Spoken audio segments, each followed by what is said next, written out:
and here we go.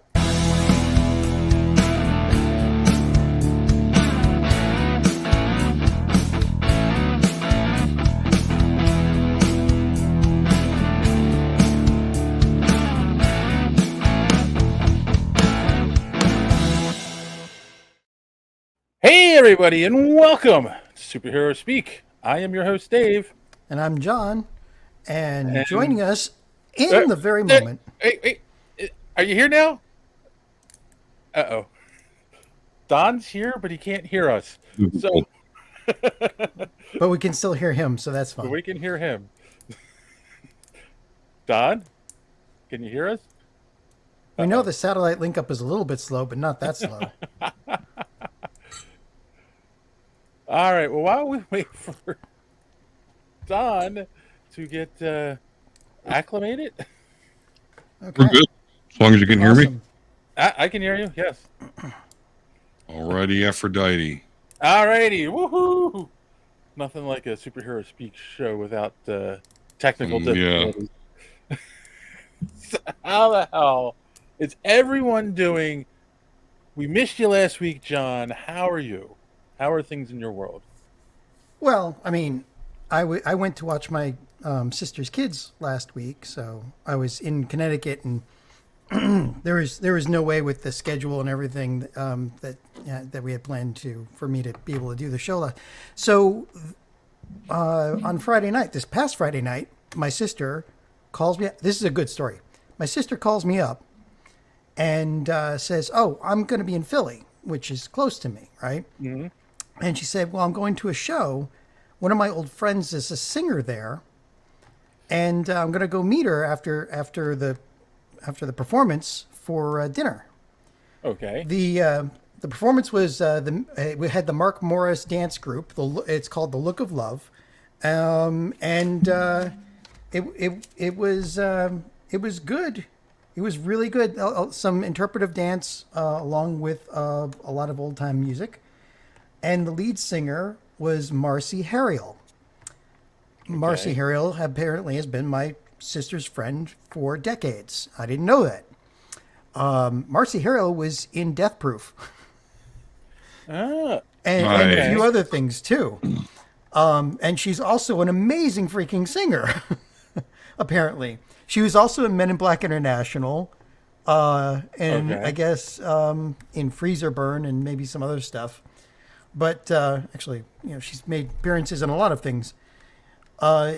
So, I just had a grand old time when, my sister took, it was an early, was a birthday present to me for my sister to take me out to go see this, this dance and song show, which was really, again, really good.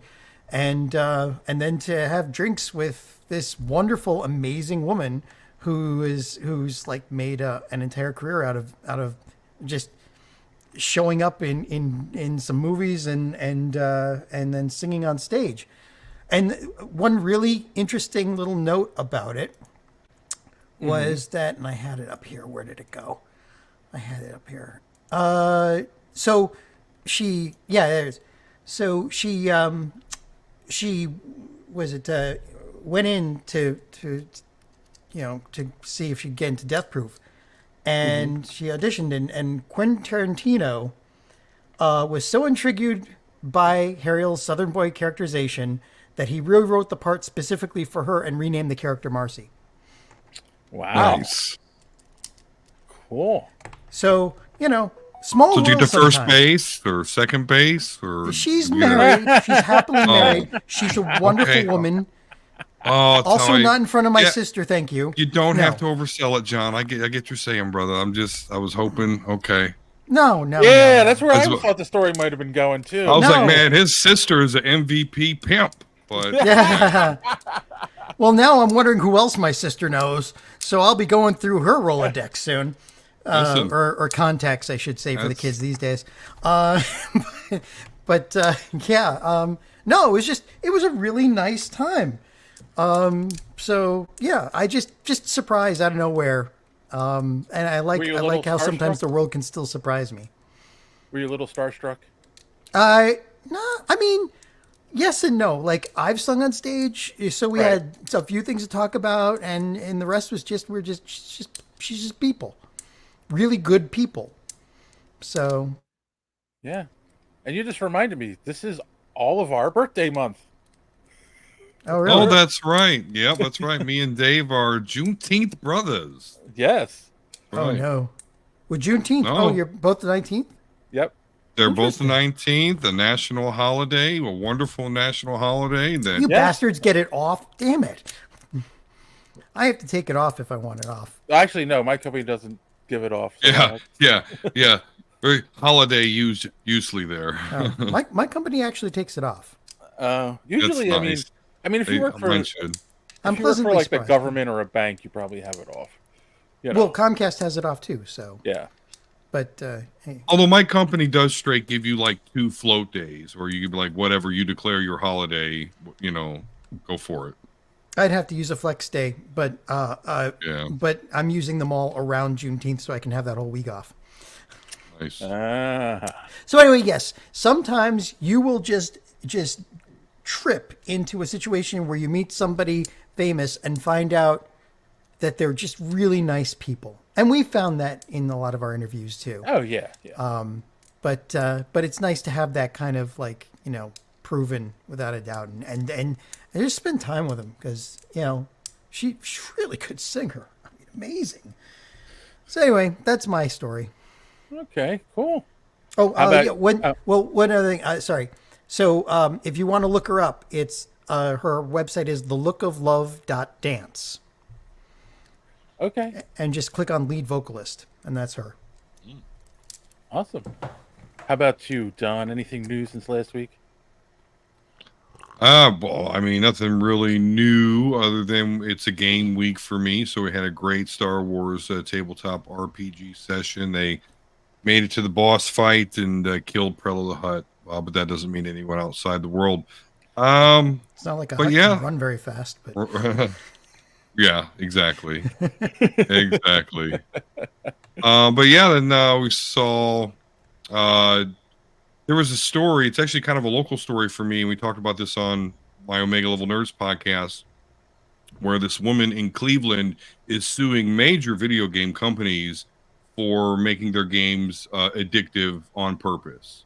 And so probably a lawsuit that's not going to go anywhere, but boy, if it does, then it has like heavy implications in the I'm Yeah. shocked this hasn't happened already. Like, because it's been proven a long time ago that not only video games, social media companies do things to get you addicted to Right. checking your Facebook, checking your Instagram. Yeah. Like, there's Yeah, like a that- formula to this stuff.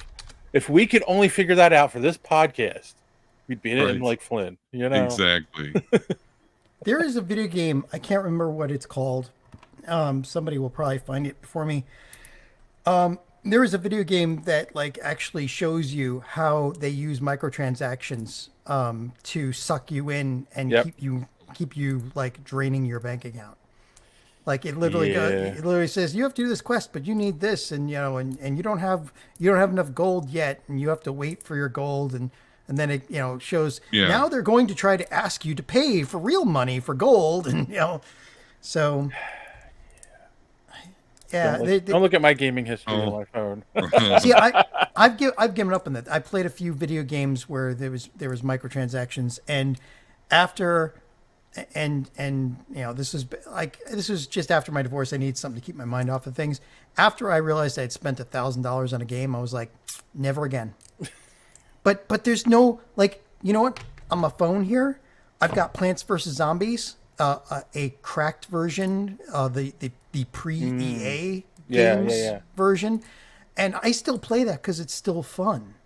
But you can't find a game online today that doesn't try to suck you in with all this crap and keep you paying money.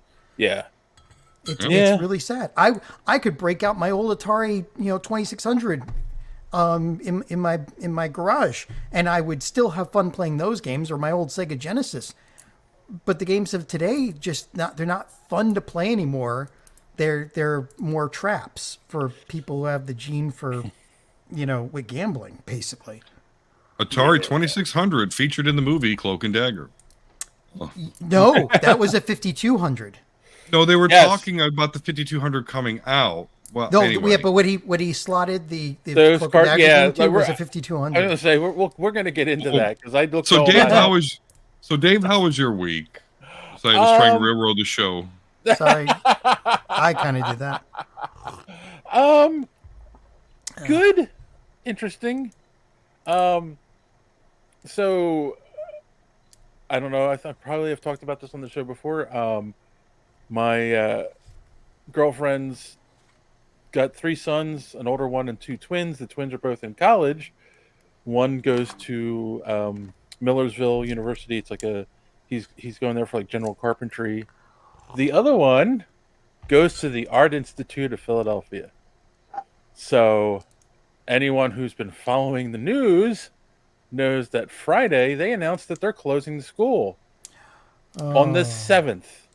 They are giving a week's notice to completely shutting down the school. It's a mess. Like, it's funny, but like trying to follow the news on it this weekend because there's a lot of he said, she said stuff going on right now. They're claiming there was a financial crisis, yet people that work at the university are saying no. Like, this was never brought up before. Like, the teachers are like, we've never been told we were in any kind of financial problems. There's talks of lawsuits right now. It's a mess. Where really what it comes down to is her son Nick now has to find, a new school to go to, and he's really upset because he got settled. Sure. He was only there for 1 year, but he got settled. He made friends. It's a community kind of thing, and the only He just now learned where like the keg parties were, but now he's got to figure that all out again. Which is funny because the other big art school in Philadelphia, much smaller school, Philadelphia Academy of PAFO, Performing Arts, they closed last year.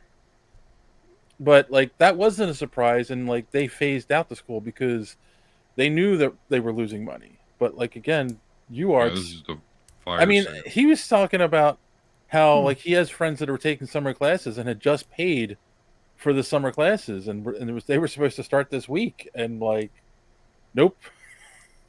So, yeah, it's a weird story. If it was funded in 1876. It's been around a long time. It's an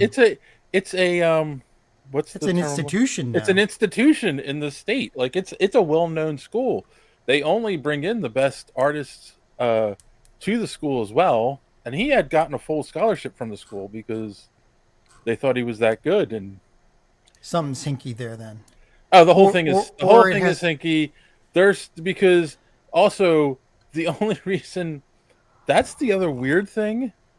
They were forced to make the announcement because they lost their accreditation. They lost their accreditation. If you read the announcement from the accreditation board, they took their accreditation away because of an imminent closing. They were the accreditation board was told that they were going to close. So they're like, okay, well then we're not going to bother accrediting you. But they released the statement, so the school was forced to make an announcement. So it was almost like they weren't going to even say anything. They were just going to close on June 7th. I don't know. The whole thing is weird. I just feel bad for the students because they're the ones, and the teachers. They're all going to be hit hard on this. So, but the students, they're trying to figure their way out in the world, and they're told, nope, your school's gone. So, I'm sorry, but part of this is still because all the states and the federal government keep defunding schools, and throwing them to the wolves. And they are totally private schools. They're totally private schools, so they're not funded by the state or anything.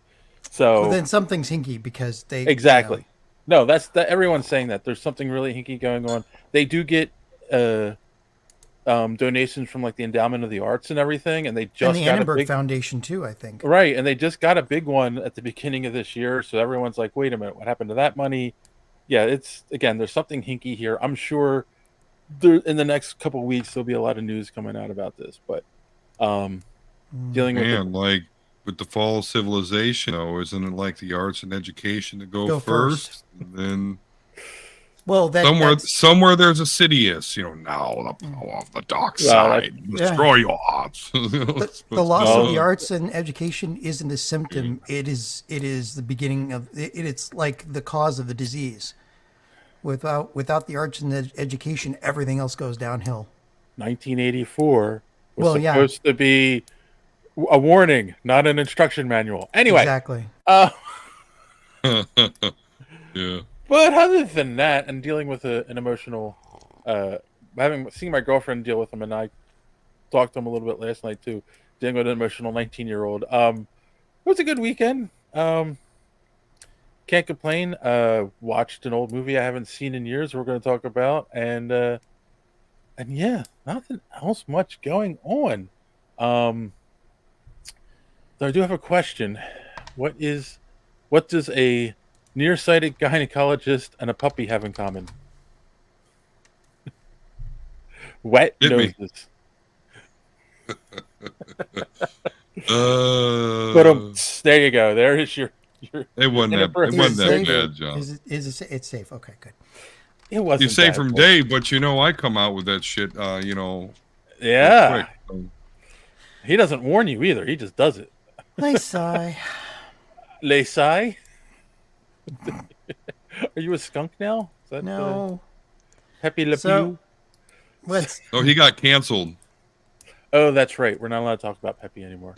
All right. So I do have a little bit of social media madness. Talk about this week. You know what? I'm going to skip the first one because it's not even worth talking about. It really isn't. Like nobody wants to talk about that anymore. Come on. Yeah, we got some comments on the Comicsgate stuff, but like as Don and I talked about last week, I clearly stated Comicsgate was all just a scam to try to promote these books that these guys were writing. It wasn't ever really they created a controversy to sell themselves, and like I think we really just need to stop talking about them all together. It was an alt-right campaign. I mean, like if they were alt-right guys, they did this all on purpose. I mean, you're right to sell comics, but also they were not like that was their politics. They were being truthful about themselves, and they should burn for it. But John, they were obviously leaning into it way more than right. Like even if you are, even what you say is true, John. Like, would you really like advertise that as you go into a comics campaign unless you want to stir shit? That's right. basically. Well, actually, that's kind of common on the alt-right now, where they go into a market and with that in mind, I mean, like cue T'Challa, both sides do. They all fucking do that. But yeah, they do. Unfortunately, all right, because they think it's going to sell. The other thing, did you go see the movie, John? Even though you weren't here last week, did you see Furiosa Mad Max Saga? No, I didn't get to. I was too busy driving kids around to baseball games and practice and basketball and then making sure 2 bottomless holes got. They were, when you. Well, I mean, they're teenagers. They're 2 teenagers, man. I just kept throwing pizzas on the table and they kept disappearing. Well, let's put it this way. I think you dodged a little bit of a bullet, and it was announced. Did I really? It was announced it's going to be on streaming in 2 weeks. Like, oh, jeez, was that bad? I don't think it was that bad, though. I gave it a 7 out of 10. I don't think, and when you look at I'm probably being loud. If you look at the Rotten Tomatoes score, the critic score, the audience score, they're 90% plus, and they're both the same. So it's not a bad movie, and I know nothing or care nothing about the universe. It also didn't make any money, which means no one. No. The few people that went to see it, I think, were Mad Max diehards, and that's so they loved it. I think if it had gotten a wider, there aren't a lot of Mad Max diehards, though. There's enough. I think if a wider audience had gone to see it, it might have gotten a lower audience score. That's just my opinion. But one of the things that we did say about the movie was that it was a little long. It's 2.5 hours. It's a little Yeah. it's a little long for this Too movie. much Like, time spent with that kid, the did you kid see? version. Yeah, that's the other thing. Like, you didn't see the movie. Like, the first half of the movie is Furiosa as a little girl. Like, we don't meet her as Anna Taylor-Joy until halfway through the movie. Oh, And she barely talks in the movie, which kind of also goes along with Fury Road. She's also hiding a seed in her mouth a lot of times, so there's an argument that's why she's not talking. You have to, I'm not going to explain all the details again, but it's just like, it's really weird. And so again, we thought it was probably a little long, and we did get some comments over on the Tiki Talks. I'm not going to read the first comment, but the second comment, Notorious Clout said, 2 hours plus, and I'm just going to wait to watch it at home. Yeah. Mando said, definitely too long, and especially when it wasn't that good, so you definitely notice. Yes, there's parts that drag, and that's what makes it felt like 2.5 hours. And then Ray Sinister 870 said, you might be better off watching a 30-minute TV show with that kind of attention span. No, Ray Sinister. Like, I will sit through a 3-hour Endgame movie and be happy the whole Right. time. Yeah. Because and not even realize it's been 3 hours. I'm the Exactly. same way. But this. So, did you see Fury Road, John? The last one? No, I never got to see it. Okay. Because it's Sunday night. Yeah. It's Sunday night, and most people are like, I got work in the morning, and I'll just listen to it on my way in. Yes, and there's like, people watching us on other platforms too. But anyway. yeah. How many platforms are we? But hey, podcast, tell your friends, get them in here. I mean, come on. Yeah, exactly. How There many? you go. How many platforms are we being listened to? 4 at the moment: Facebook, Okay. YouTube, Twitch, and X. Cool.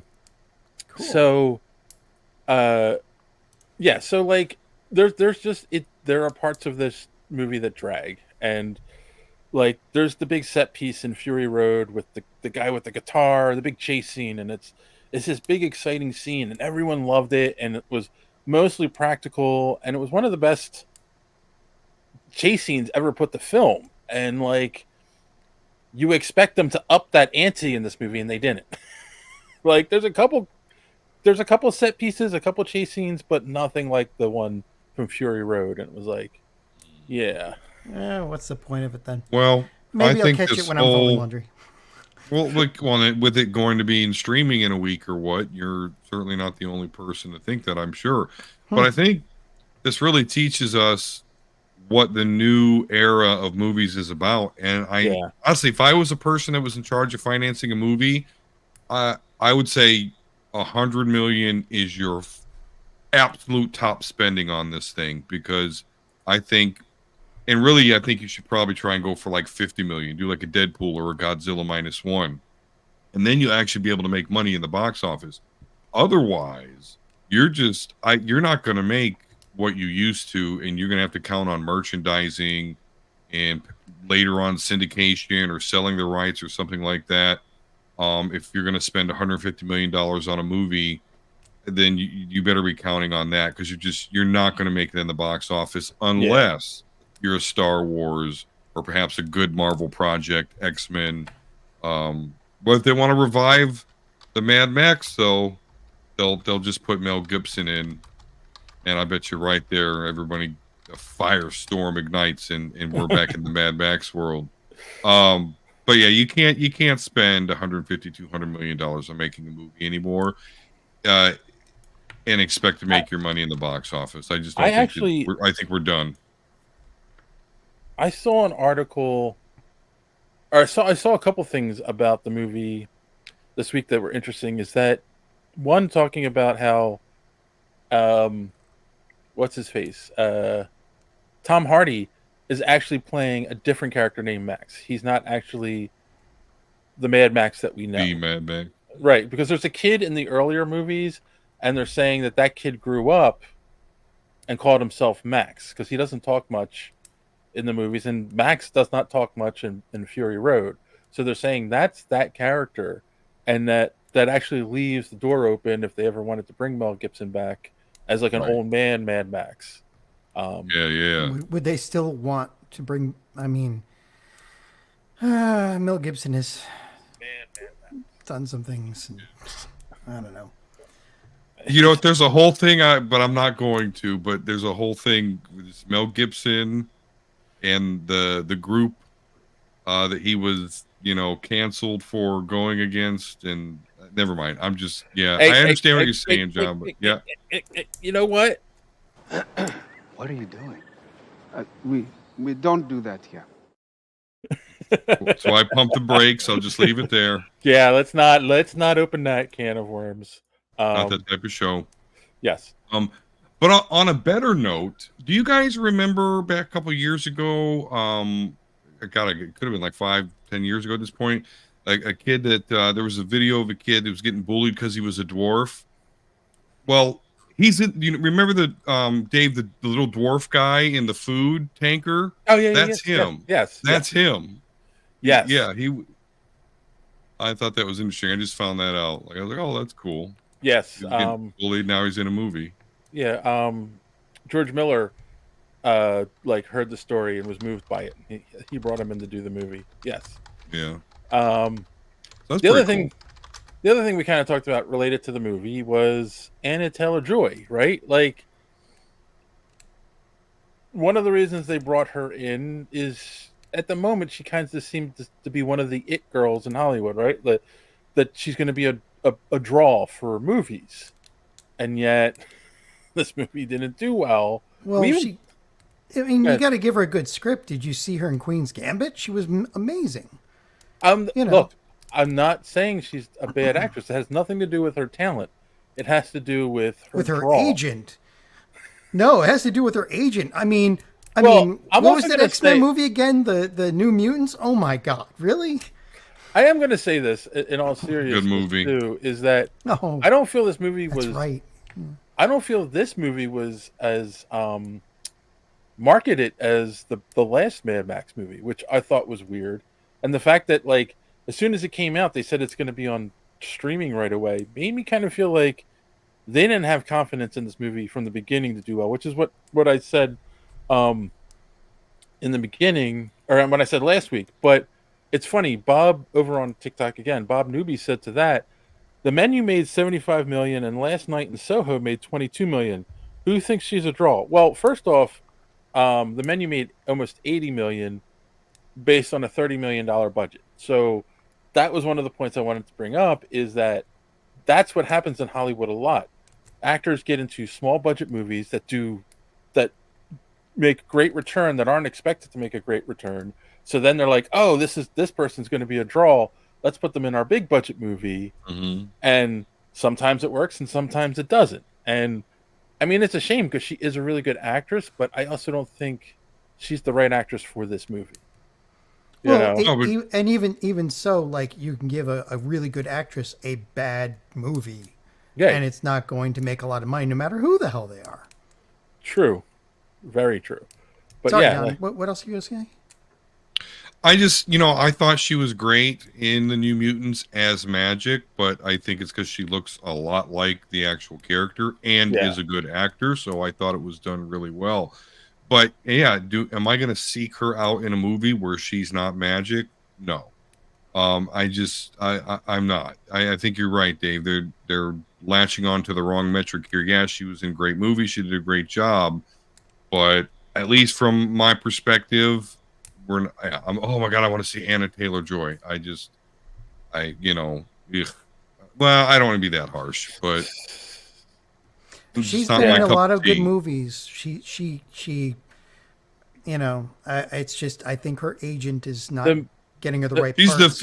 She's like the female version of Adam Driver, I think. Like, you think he's going to be the draw in a movie, but then he's not. But it's not because he didn't do well. He's in movies that suck, that aren't named Star Wars, though that's not among the list I'm considering sucking, by the way. Just put that out there. He's like my favorite actor, but I hate most of his movies. I don't know, it's weird. I mean, The Menu is a weird movie. Have you either of you seen it? Yes, and it was. I thought it was quirky, but it was good. It's quirky, but like it works because of her, right? Yes, Like exactly. she has the right quirkiness to pull that movie off, And she has a presence on screen. She does. so that's why like she doesn't work in this movie because there's nothing quirky about the character in a sense. Well, if you're not going to You give know? her many speaking lines, that's going to Well- hurt her presence. Well, that's true as well. Oh, excuse me. Oh my God. So, All right. so yeah, that's oh, and then of course 8-Bit Ray said, "I got better things to waste my money on." Thanks, Ray.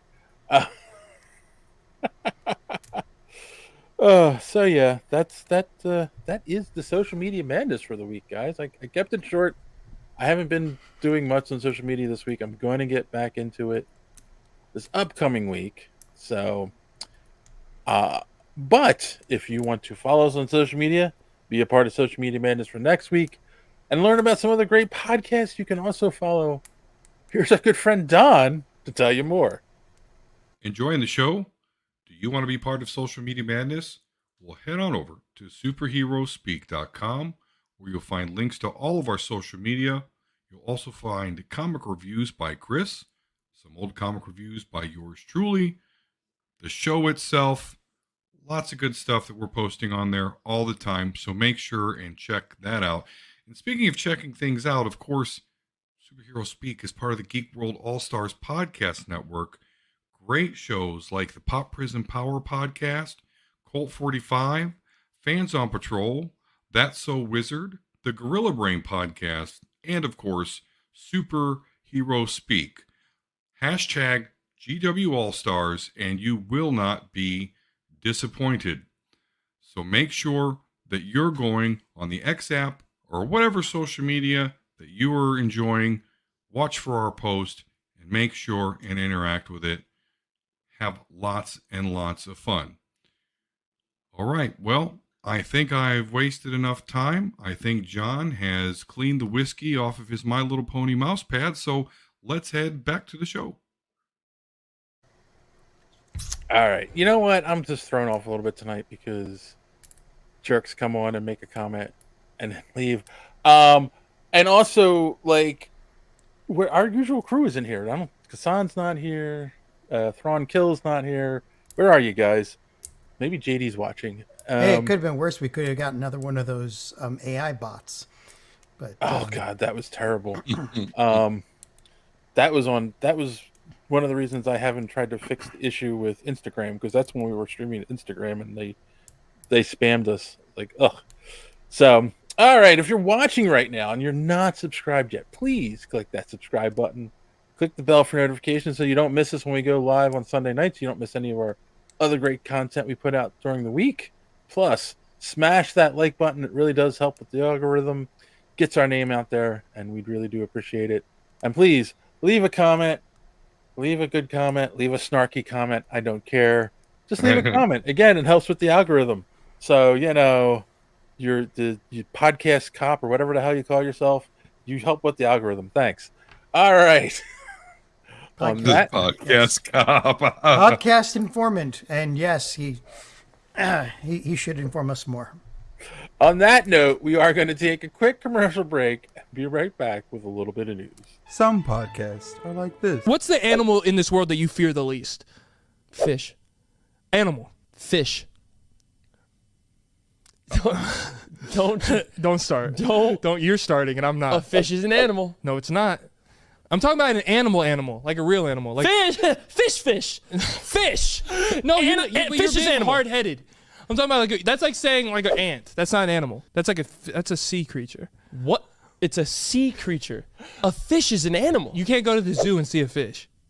They don't have zoo fishes. There's actually so many fishes. There's fish zoos.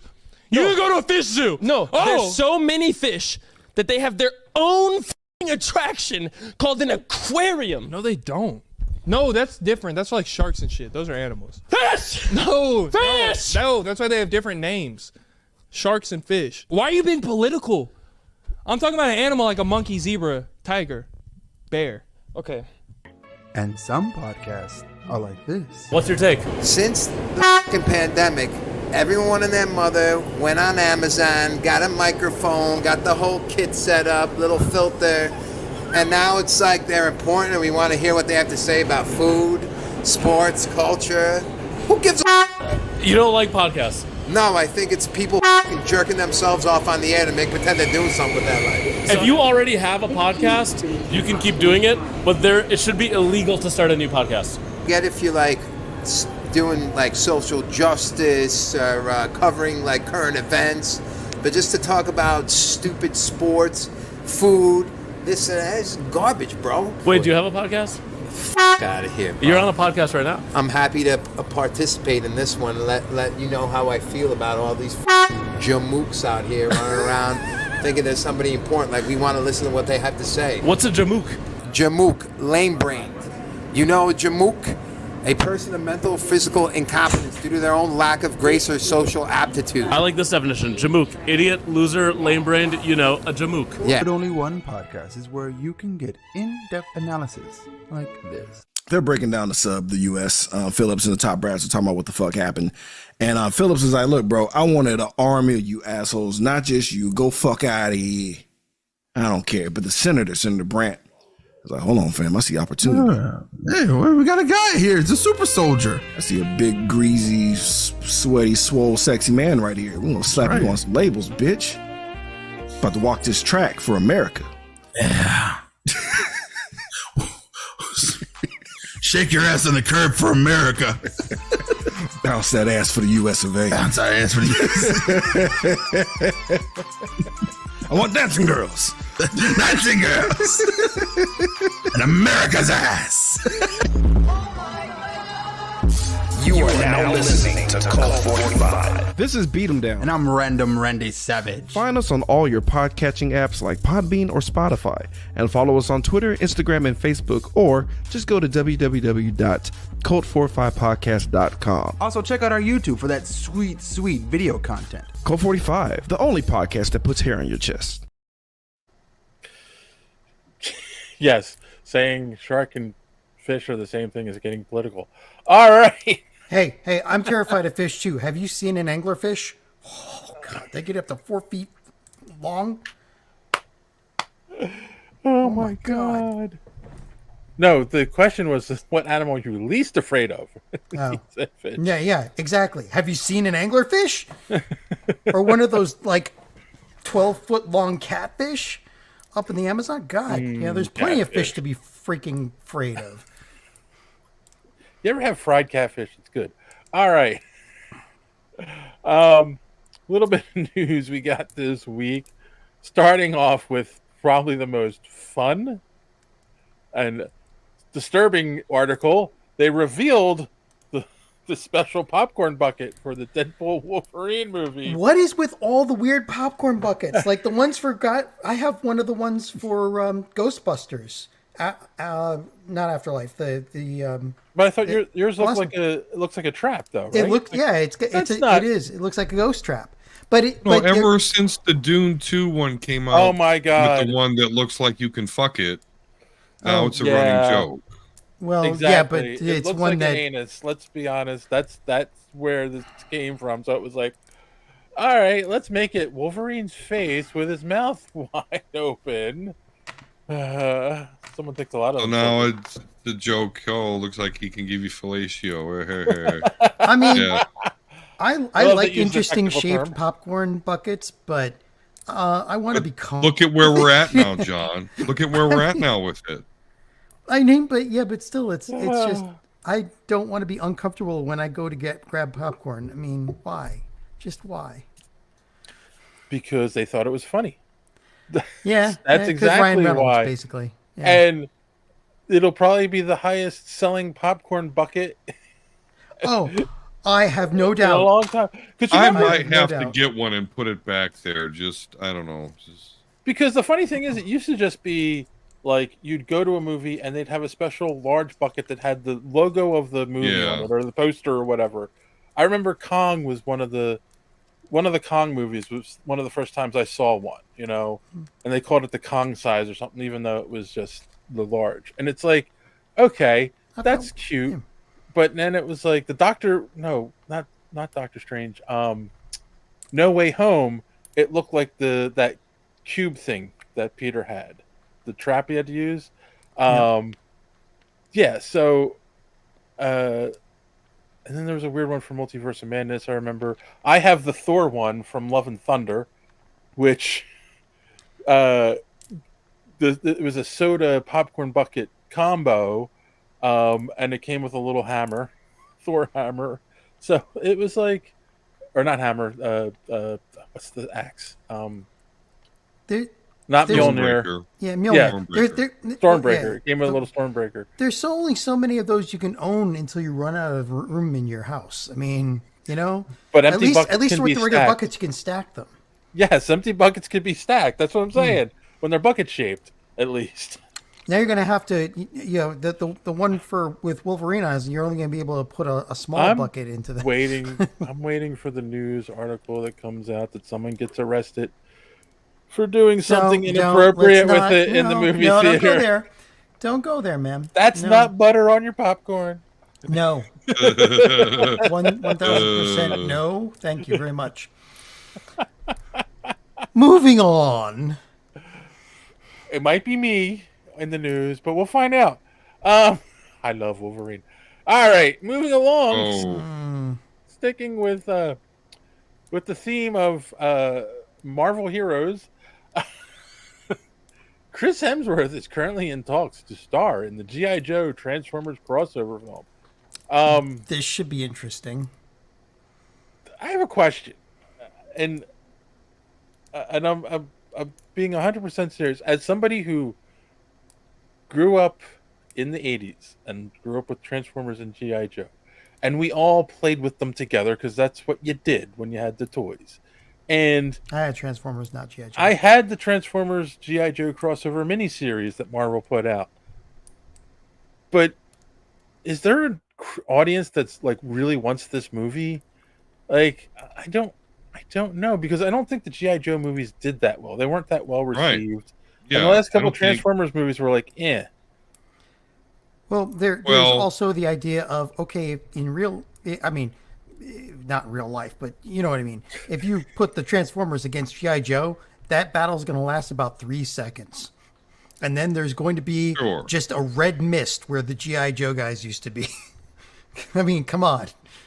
Well, like Dave's saying though, like there's nobody that wants the G.I. Joe movies. Now, I know I'm a great replacement for JD, I guess, because I'm a zealot for Star Wars, even the sequels. Mm-hmm. I enjoyed Zack Snyder's Man of Steel, and I vehemently defend the Transformers movies, even all the Michael Bay ones. I enjoyed them immensely, all of them, because I just want to watch fucking robots fight. I don't care about anything outside of that. Each one of Michael Bay's Transformers movie, like in my favorite Transformers, Optimus Prime, obviously. So all the Michael Bay ones had like this awesome Optimus Prime psycho murder spree that I enjoyed so much. So yeah, no Hot Rod. The only one I really liked in one was movie Bumblebee. there was a Hot Rod, but they did fuck him over. Well, yeah. And now Bumblebee with the was really good. Yeah, give you when they're that. doing the accurate looking ones now, they're It pretty wasn't. cool. It wasn't just the accuracy of the models, which and being able to see and understand the action. Because Michael Bay way overdid the designs, but it was also a good story. It had heart. I feel like. Well, that's the thing. I think they lost after they got to like the third one of the main series before they went back and did Bumblebee. They kind of lost the plot. You know? Dark Side of the Moon was the start of the downfall. But even so, I mean, even the first one, they were racial stereotypes, the pee jokes, the Transformers pee jokes. When did we need those? And the Witwickies, and oh my god, I don't have an issue with teenage children like that stuff. Like I guess with my son, like he doesn't know much about the old Transformers, but I don't know, that'll just be a special thing because it was like the second coming in Transformers for me. My son enjoyed them. Like the only thing that really fucking bothered me is you mentioned it, the over design. Like I remember buying my son a bunch of those fucking toys from the new Transformers. And it takes you 3 hours to fucking transform them because they've got to go from these metal spiky things to a car or a truck. I never owned Optimus when I was a kid. I always wanted Optimus and I never got them. My friends had them, so I got to play with them then, but like I never actually owned them. So when my son wanted the toys, I was like, oh, okay. So I got him Optimus Prime. That Optimus Prime took me like an hour to transform. Hard. And I'm like, all right, that's it. He's never changing into the truck again. Yep. They were all like that. Well, now you got the like the $700 from Hasbro Pulse, the Optimus Prime that will automatically transform for you, but it's original. It's it's original. I know. They just came out. Hot Wheels came out with a one that actually transforms. So that's probably more my price range, I would assume, since it's Hot Wheels. I would hope. They have was it the company that made them for Hasbro, Robosen Transform? They've got it's $1,700. Well, you can find it for probably $1,500, but it's a Grimlock. And you gotta remember these aren't just like press a button and have them transform for you. They literally come with a programming language that you can actually program them to make moves and stuff. So. They interact with each other too.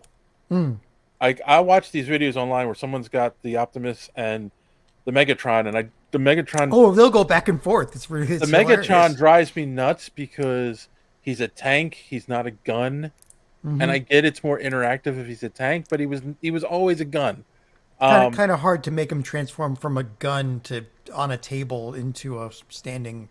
Well, make him a cannon like Galvatron. Like, you know what they were also worried about? He was a gun.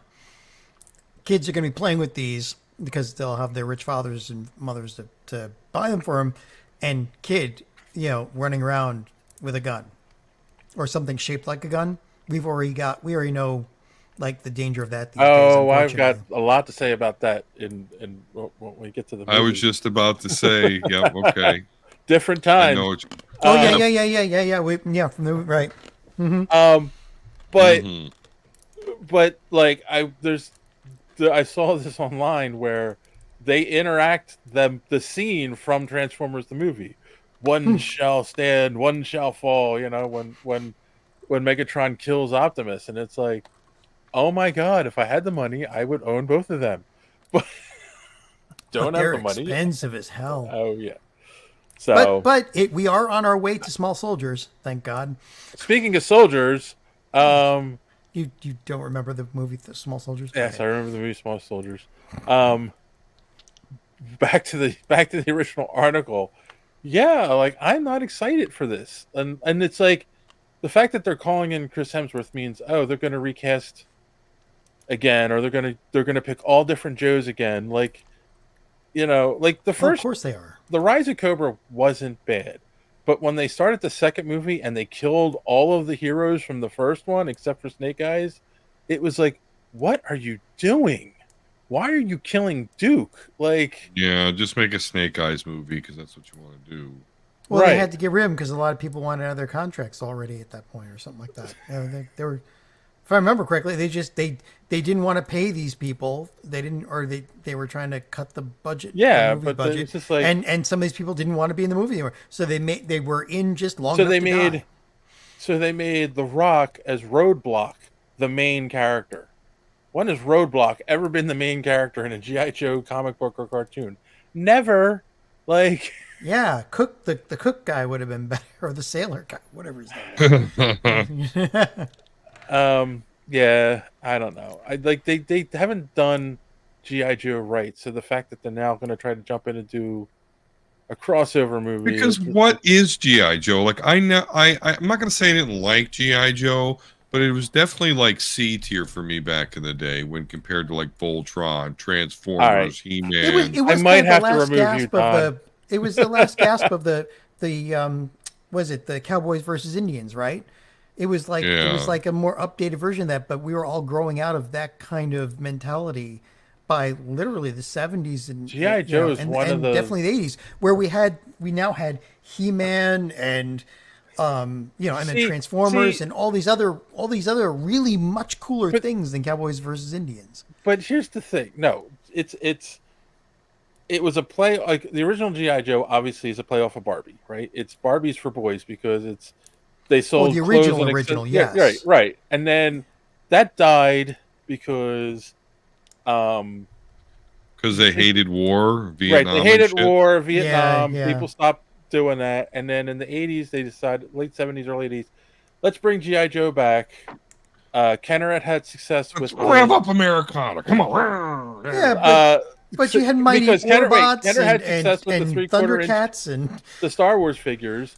They said, okay, we can do 3/4 figures, and it was like G.I. Joe, and they came out with this whole new thing where it's Joe versus Cobra, the soldiers versus the terrorists, which I also think is weird. Like, I don't know if you could say terrorist organization today about Cobra, like Jason the Wheeled Warriors, the real Ghostbusters. See, you're trying to say, but all these ones that you're saying are flash in the pan. G.I. Joe was the longest running and most successful of all the toy lines from the 80s. They were. Like, a lot of those Transformers, I would say, beat them out. Hell, GoBots, I think, would have beaten them out. Transformers is an odd, to me, an odd one because it's also based on the Japanese toy, and there's a whole mixture, and like there's people in Japan keeping it going, and people in the United States in Hasbro keeping Transformers going, where G.I. Joe was a strictly American thing and lasted for like a decade. The original, G.I. Joe, the original as we knew it, lasted for like 10 years. I mean, it got weird at the end with the neon colored toys and stuff. Well, that's because, again, they were fighting against a more geekish type of kid. Yeah. I mean, there was all these flights of fancy, sci-fi shows, fantasy shows. I mean, you name it. And that's what I'm saying. What it came down to. What's that? In my life, that's what it came down to. Like my jock, meathead stepbrothers were all into G.I. Joe. But I was into more of the sci-fi stuff. So I guess maybe I'm just on that part of the divide where I was a more geeky kid. So yeah, like, okay, military, like, whatever. Like, transforming fucking robots. Yeah, and that's like, but that's the thing. They got weird towards the end and got more sci-fi. Yeah, like there were these half animal, half human creatures for Cobra. On the bad guy side, they had spaceships. The Animorphs. They had Animorphs. I mean, come on. They Teenage Mutant Ninja Turtles. I mean, for the what GI else? Power Rangers. Well, for the G.I. Joe movie, they did like Cobra La, which they were all like this organic. It reminds me of the Yuzon Vong. Reminds me of the Yuzon Vong, although I guess they may predate the Yuzon Vong, but that's their mind. By a lot, but again, they were fighting an uphill battle against all these more interesting concepts that had kids' imaginations, Yeah. So, but anyway, yeah. Right now, there's no interest from us in this movie. I think we'll have to wait till we see a little bit more, maybe see a preview. But yeah, like maybe they'll try to update Chris the Hemsworth. concept. Well, is Chris Hemsworth in danger? Or I don't know if this is in danger, but is he like the new Arnold Schwarzenegger, the new Sylvester Stallone? Are we going to see him on the Expendables soon? Is that what you're saying? Right? Well, yeah, exactly. Like, is he the new meathead action hero? Like, I know they tried to do a little bit different something with him in the Ghostbusters, but then everyone hates that, and I'm talking about the all-female cast one. Well, if you bring Chris Hemsworth in, who does he play? Right? Like, logically, he's going to play a Joe. Right? Like, you have him play a Joe. You bring him in, right? And the obvious choice is Duke. You have him come in and be Duke, but he's going to be an older Duke at that point. Like, they had Channing Tatum play him in the original movie, and he was still younger at that point. So, I don't know. Like, they could bring him in to be the Baroness. Come on now, it's 2000. All right. No. Sure. Right. That's what I've been racking my brain, like seriously trying to think. Sergeant Slaughter. Oh, that would be No, weird. no, you can't bring Sergeant Slaughter back. Why not? That's, He was that's like too iconic for people even today. He was like the coolest GI Joe, just because like he was in I real life know, as a but wrestler. anybody playing him other than the original, Sergeant Then Slaughter. actual Sergeant Slaughter himself. He's Ooh, what if The Rock played Sergeant Slaughter? That would he's be actually kinda cool. still alive, and he's 75 years old. Good Wow. for him. He was awesome. And I believe I saw him wrestle like 10 years ago. So Wow. Okay. yeah. That's pretty good. So maybe they're just going to go for a reboot, and maybe try to basically pull in one of those comic book. Hey, if we sell this new comic book and we include get some synergies. So we'll see what happens. Maybe they update the concept a bit. Maybe they make it more interesting. Who knows? Yeah. I mean, and if they're bringing it, if they're starting to take all of these Hasbro properties and putting them together, Hasbro universe, well,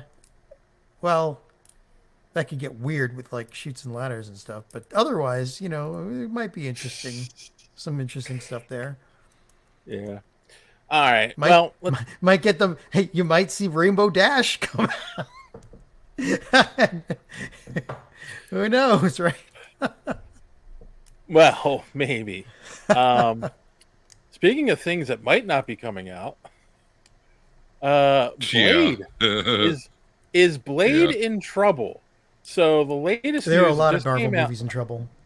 The news just came out 2 days ago, I think. Mahershala Ali is now in talks to be in the next Jurassic World movie, and now obviously that doesn't necessarily mean he's not going to be Blade anymore, but they were saying 2025 or 2026 for Blade, so that just kind of pushes it off then, right? If he's going to be in another movie. And I also saw another article, which I don't think does it mention in the one that I shared from comicbook.com, that they also now have another writer. They just brought in another writer this past week to work on the movie. It's Marvel, and I know that they've regained some of the control that they had before the last CEO of Disney was replaced again. Right. But I mean, normally you only hear like they're on their 8th writer when there's a lot of studio interference. I don't know, maybe they're still trying to take control back for the story to fit with the rest of Feige's timeline.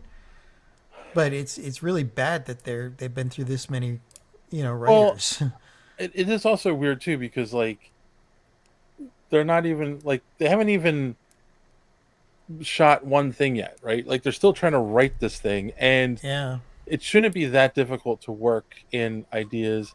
I mean, from my understanding, one of the first scripts was so bad, like everyone at Marvel was like, "No, we're not doing this." So that's why they write. I mean, like, there's got to be plenty of people out there that have really good stories. Well, the rumor was like the original script that was written, like Blade wasn't even the main character, and it was like, yeah, what? that it was going to be like female centric, and this also rubbed Mahershala Ali the wrong way, which now we're seeing this happen. Like, this, I don't know how you fuck this up. But they're trying. Because it's Blade, it's simple, and by the time they get their shit together, nobody's going to care.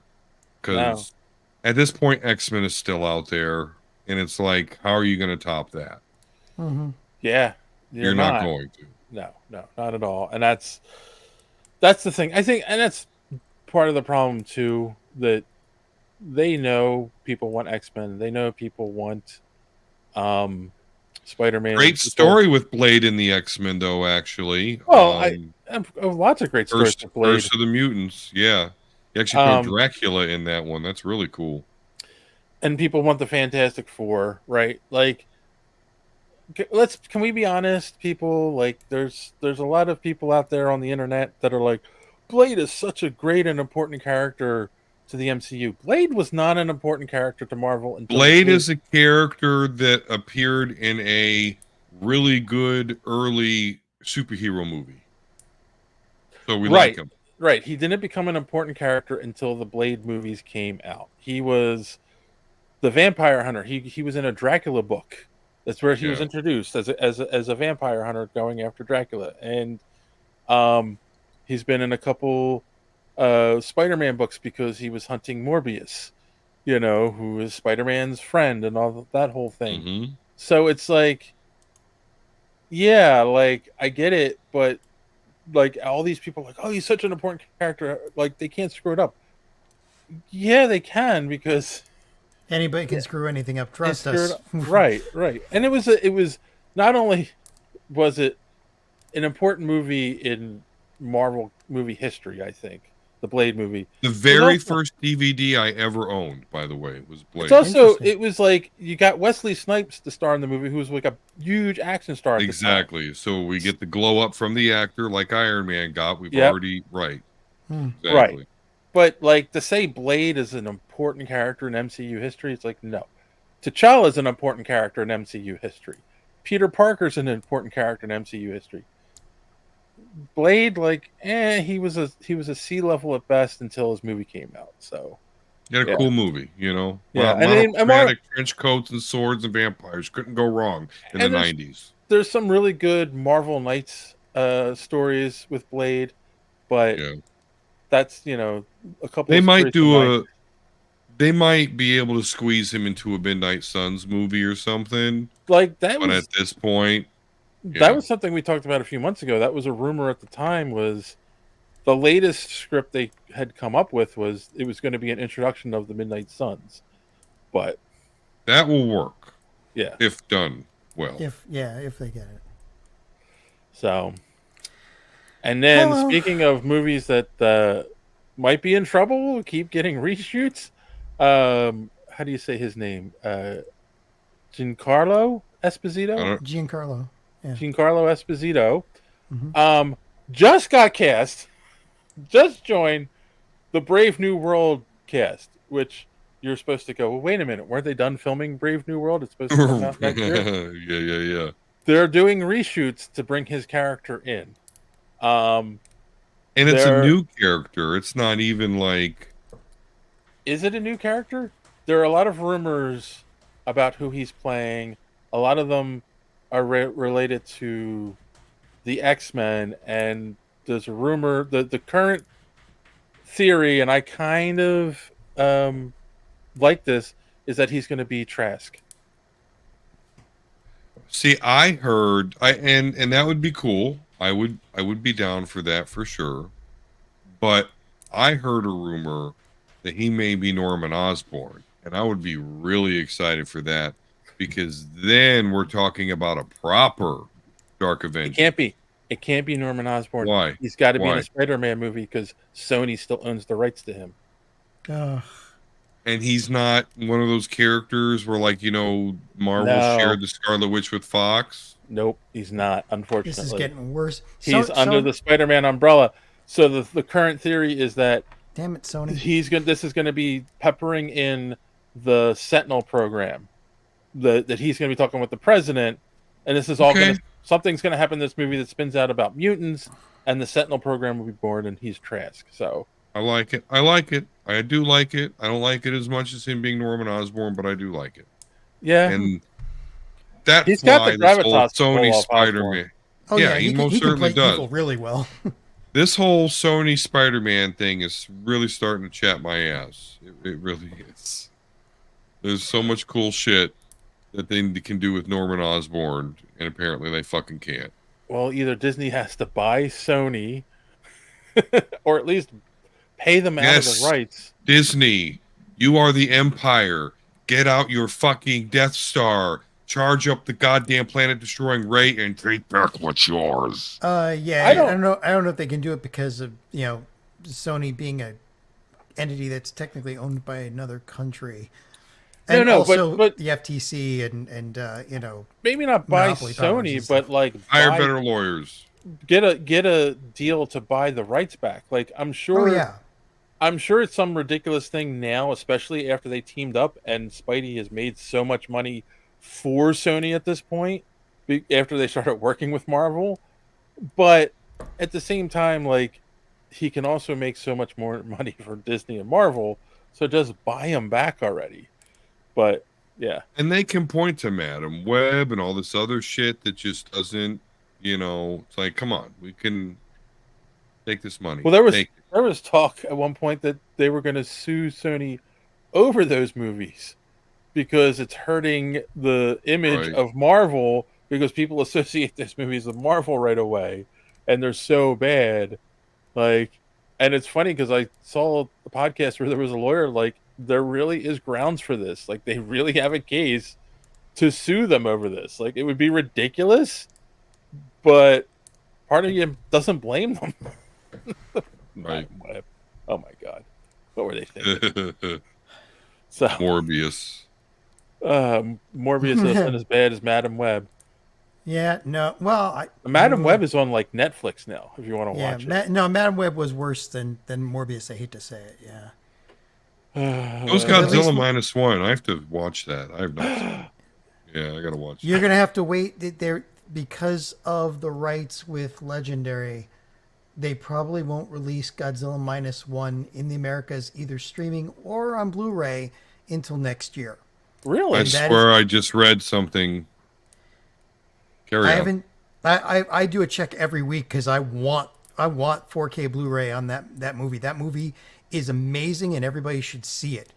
And the only way to see it now is to pirate it in America. You can get the Blu-ray. The Blu-ray came out on May 1st in Japan, but there's no English subtitles or anything. Yeah, and that's because of the licensing agreement with Legendary, so that we can get the other Godzilla movies. We steal our films. Godzilla -1 surprise dropped on Netflix. This is Decider.com. No. Ooh. Is it? Uh-oh. Well, now we know what John's doing tonight after the podcast. What do you mean after? Shit, I might do that tonight. What do you mean after? Like, fuck that. Fuck you guys. I'm watching it now. Peace out. Oh, there it is. Oh, crap. Okay, well, I'll see you guys later. I'm gonna. Hey! We're finishing up the news here, and we've got a movie to talk about. But Godzilla -1, have you seen it? It's awesome. I could watch this another 4 or 5 times. No laundry needed. That was your suggestion, John. Must I remind you?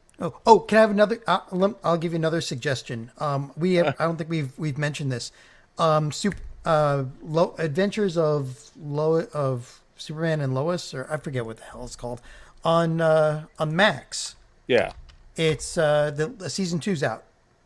They're up to episode. I gotta get 3. that bundle. Okay.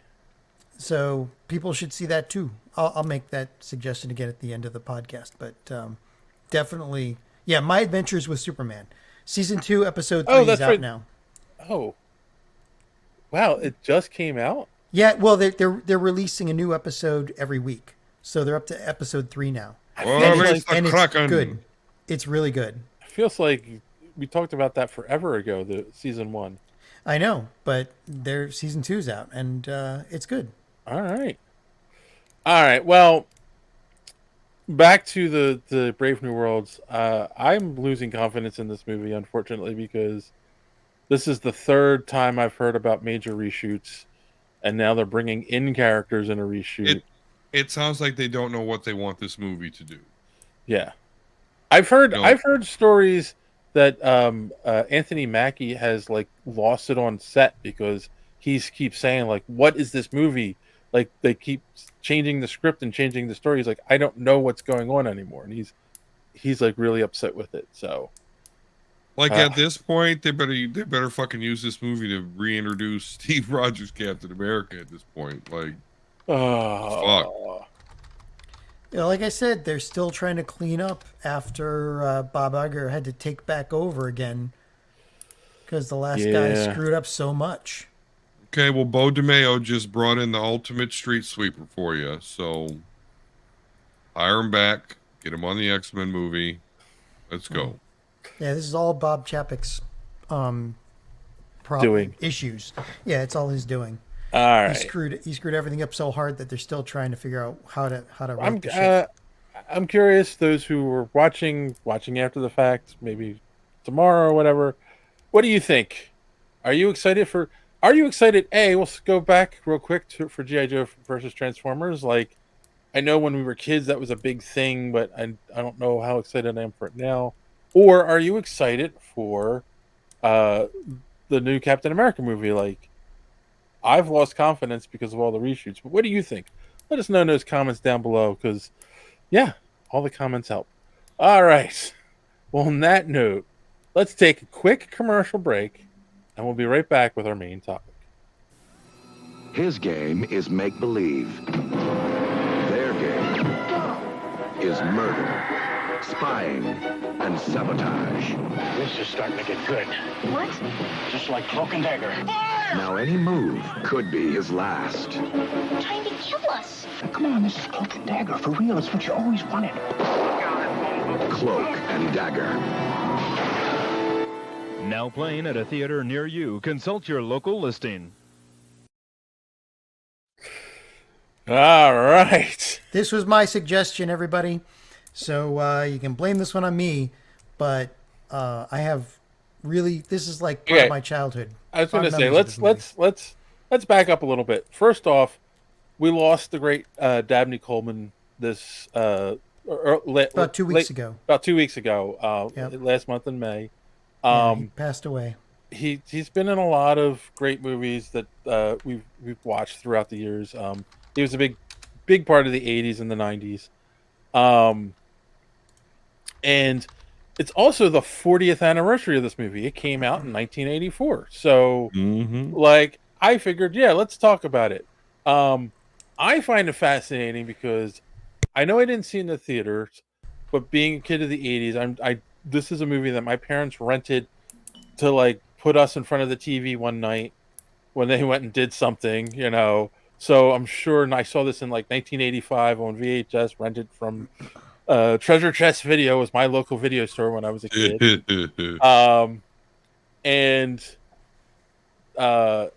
So I remember finally, I've watched it a few times on TV since then. I haven't watched it in years, but I watched it again, and I kind of felt like it held up. But Don, you have never seen this before. I never knew this shit existed. When you said, "Oh, we're gonna do Cloak and Dagger," I was like, "Oh, okay, shit, Cloak and Dagger." Oh yeah, the Cloak and Dagger series for Marvel. Why is this a white dude and a white kid? Where's the blonde and where's the superpowers? Yeah. So yeah. So let's do our normal. Let's go around. I know it's a 40-year-old movie. But let's go around real quick, non-spoilers, because Don has never seen it before. I don't want to get everyone's reaction, especially, you know, the rewatch reaction.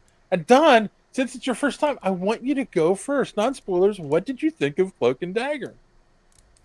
This movie is fucked up. And it got even more so when you discovered, you're like, oh, was a staple kids movie. Like, this was a fucking kids movie? Yeah. You know, like, straight shoots a bitch within the first 5 minutes, man. Like, okay, all right. Yep. You know, I do remember the 80s, and I thought maybe it was just my parents that didn't give a fuck, but I guess no parents gave a fuck. I guess we could just watch murder. This is a decade where the kids' movies were Gremlins, Goonies. I hear you. Yeah. Ghostbusters. Like, yeah. Like I used to watch Commando all the time. Like, I get it. I thought maybe it was just my parents. Like, maybe I was the only kid that watched Faces of Death, but I guess not. Oh God, no! I saw that back when I was a kid too, and that put me that did bad things to my psyche. So yeah, tell me about it. So yeah, this movie, you said it holds up. No fucking way. This does not fucking hold up, dude, at all. It also stars Elliot from E.T., by the way, and Dabney Coleman. Well, and right, The Last Navigator or Flight of the Navigator. Yes, yeah, right. Yeah. Okay, that's another but weird also movie from the 80s. Yeah, well, that I saw because my grandmother, even back then, was all about Disney. So anything kids Disney, like I was on. We actually Pee Wee Herman is the voice money. of the ship. Yes, with the ship. But yeah, even back then, like my grandma used to pay like for the Disney Channel back when you had to pay. But anyway, so we were just talking about Spider-Man. So I'm going to take this time to mention like how talented is Tom Holland, right? I mean, he was the no.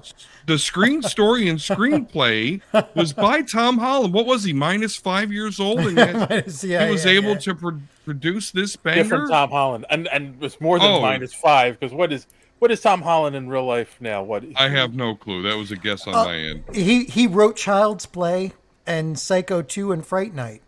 Ooh, okay, he's a banger. This guy's he was a really good writer. He did the adaptation for The Stand. Tom Holland is 28 years old. Wow. Oh shit! Yeah, this Tom Holland negative 12 years old. Older than that. This I was off by 7.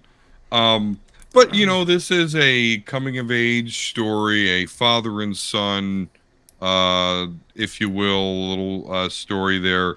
But very, very 80s. I mean, it had people are smoking in the same rooms as kids. When I watch 80s, you see the ornate ashtray, you know, which shows the promiscuity of smoking back in the 80s.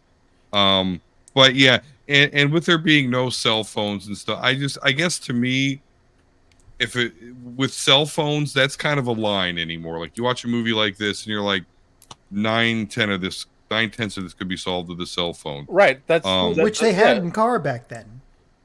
He did in that Cadillac. He did feature a car phone. It was a high-end option on cars back then, but they did have car phones. That is one of those things where, like, cell phones, movies like this. I think what was it? The Adventures of Babysitting. A lot of those 80s movies do not work with cell phones because it's all miscommunication or not being able to communicate with someone because you don't have a way. There's no payphone around or whatever. So yeah, look, a lot of horror movies. The first scene is going to set up that we're out of cell phone range, or we lost our phone, or like because they cut the cell phone or they cut the phone line or the power. Nowadays, but hey, 911. People don't have phone lines anymore either. That's gonna be anachronism really soon. So yeah, I'll be honest with you, this is like a 2 capes out of 10 for me, brother. Like, I mean, there was some funny aspects. Actually, one thing I found very interesting, there was a lot of Atari product placement here. And obviously, this movie came out in 1984, obviously in production during the video game crash of 1983, because this was all about Atari and those games. And again, while this was being made, the video game whole shit just crashed and didn't recover until Nintendo came out. Yeah. So that was something I thought was remarkable. So I'm like, oh, this is like right before the video game crash, because I could see how prominent the Atari product is and all those games and stuff that it featured. So I do recognize, though, it would be like a dork movie back in the day. Like, it was 4 years old when I came out. So like, this came out when I was like 7, 8, 9. I probably would have latched on to it a bit more because they're like, oh, cool, look at those D&D, TSR, D&D modules in the back, and Atari games and shit. Yeah, like, some of the original TSR. This was just right after the basic and expert sets for Dungeons and Dragons. Yeah, I mean, they were starting to look at what was it, advanced D&D. But this is this is definitely a nerd's movie. Because like they're playing role-playing games, they're playing video games. It's the kid's got an overactive imagination. Like I mean, and his name's Davey.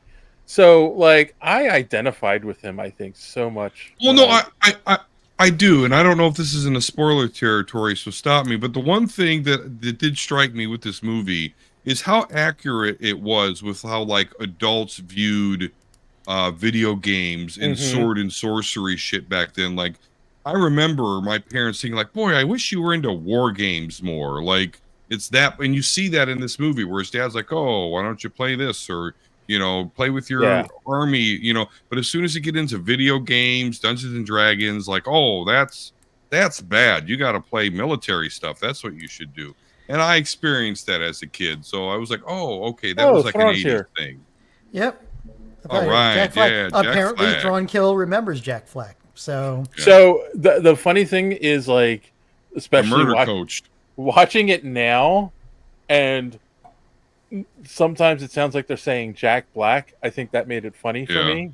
Because it's like, obviously this was made before Jack Black was a celebrity of any kind. So, Well- all right, John, how about you? What rewatching it? What did you think? You know, try to be non-spoiler. Yeah, I thought it held up because the focus of the story, and okay, there's no spoiling a 40-year-old movie, so we're just gonna get into it. But yes, Thronkill, the 3-fingered lady creeped me out too, definitely. That was interesting. But then again, the rest of the story was a little bit. But yeah, no.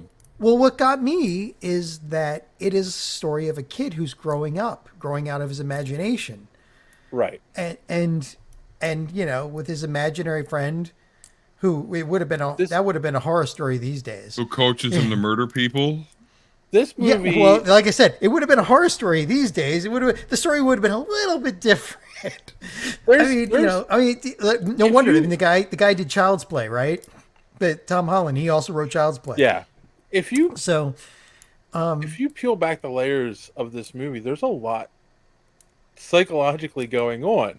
Right. It's a kid who is looking for a hero and has an imaginary hero in Jack He lost Black. his mother, and his father is kind of absent. Right. So he's looking for a hero, and he's basing his hero on the games he plays, the movies he watches. Think about the 80s action hero, right? Like Arnold Schwarzenegger and Sylvester Stallone, right? You shoot somebody and ask questions later, right? Like that. Well, now get in the chopper, kid. Get in now. Get in the chopper. Imagine this movie with Arnold Schwarzenegger instead of Dabney Coleman. Kill him now. Shoot him. And like, so but his imaginary friend is his. But that's the whole thing. It's played by Dabney. He imagines his father, which is telling you there's a part of him that wants his father to be his hero, but his father isn't his hero because his father's absent and he lost his mother, and he's missing that in his life. Like there's some deep psychological shit going on in this movie if you really think about it. It's kind of the same psychological hit that they were playing off of in The Never-Ending Story, right? They lost the mother. The father kind of pulls away because he doesn't know what to do because he's psychologically under the weather for losing his wife, and that affects the kid. So Thrawn says, if someone would have said there's no basement in the Alamo, that would have been great. Yes, that it is I was thinking that watching it on Friday. I will say that. I was thinking of Pee-wee's Big Adventure. But anyway, yes, John, like, and here's what I want to say too. Like when I was a kid and I watched it, I identified with Davey because I was a nerd and I was into role-playing games and video games and all that stuff. And I was 10, 11 years old when I watched this. Watching it now as an adult who has kids, whose kids lost their mother, like now I identify with Dabney Coleman's character, the dad, so much more, and it hits so differently. And for me, it still works, right? Because he's just trying to keep his kid safe and happy, and he doesn't know how to do that, right? And he's got to work to because I mean, come on, that's the dad's role in most families. He's the one that makes the money. He's got to and that's how he keeps the family together. But he can't keep the family together because he lost his wife, and the kid's mother. So it's just like there's oh my god. Dabney Coleman is great in this movie. I gotta say, pulling double duty as the dad and as Jack Black, like he deserved accolades for this movie. He really did. Yeah, and the kids did too. Like Christina Nigra was Kim Gardner, and hot damn, she was good. I wonder why she dropped out of acting, but but both the kids were really good. It's just the storyline got me because I mean, let's face it, my a little personal thing. My father was never there for me, so like I know what it's like to have an absent parent. And you have to compensate for that somehow when you're a kid because human psychology demands it. But that's probably why this hit me so hard. This one when I first saw it. But yeah, no, I think it still holds up pretty good. And we have to talk about things like 80s stuff. Kid walking around with a toy gun that's painted like a real gun. Right. And So everybody's like, "Oh, look, the kid's playing." It's like, "Holy crap." Let's talk about the story a little bit. Oh my gosh. I was going to say, let's talk about the story a little bit. So the basic premise, Davy Osborne's a kid. He hangs out in a game shop. I can't think of the character's name, the guy with the glasses.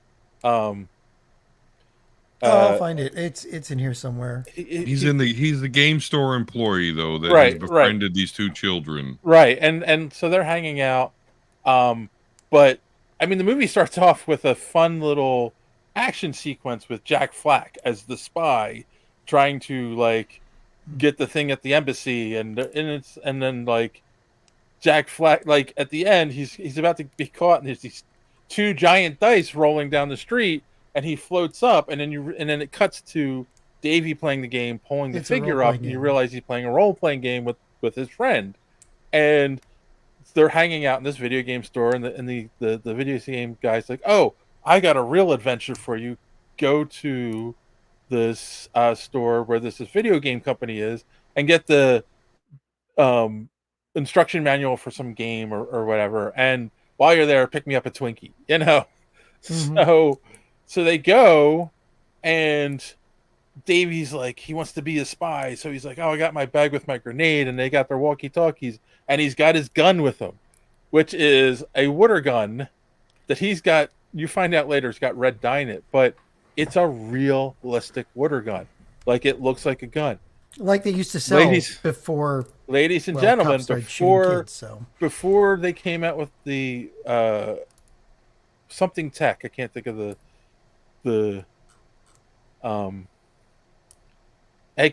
Edge Tech or something, like these guns that came out in the late 80s, early 90s that looked like realistic Uzis that were electronic water guns that like you hold down the thing and it would shoot real fast. They were really popular and a lot of kids had them, and one kid with them the cop accidentally shot him, and it became a thing, and they got pulled off the market, and from then on water guns were not allowed to look realistic at all. Like, yeah, they have that orange tip in them. Orange tip on them, but like even now, you go and look at water guns, and they're all green and orange and yellow and clear. Like, there's no way you're going to mistake it for a real gun. They don't even have triggers. Yeah. Yeah. So, I pissed in that exact gun you're talking about, that Uzi. Like, there was an old movie with the kid from the Wonder Years in it, where he had pissed in his, and so some kids were fucking with me, so I pissed in that Uzi water gun. I got in so much trouble. Oh, it was, but I got it from that movie. I can't remember. He was rolling around on a big wheel. God. Thrawn says, "Gotta know if that flak outfit was leather, vinyl, or real leather." That was real leather. I don't know, but it was funny because it does look like a gray members only jacket. But like he parachutes down and he pushes, and like the parachute and it sucks back up in it. Sucks up into his jacket, and there's like, it's such an 80s Shades of Condor Man. Yeah, I mean, it's such an 80s movie in that respect. He reminded me of Solid Snake a little bit, man. He was like total Metal Gear Solid-ish shit. Yeah. That might be some of the ideas where all he needed was a cardboard box. Yeah, it's just a box.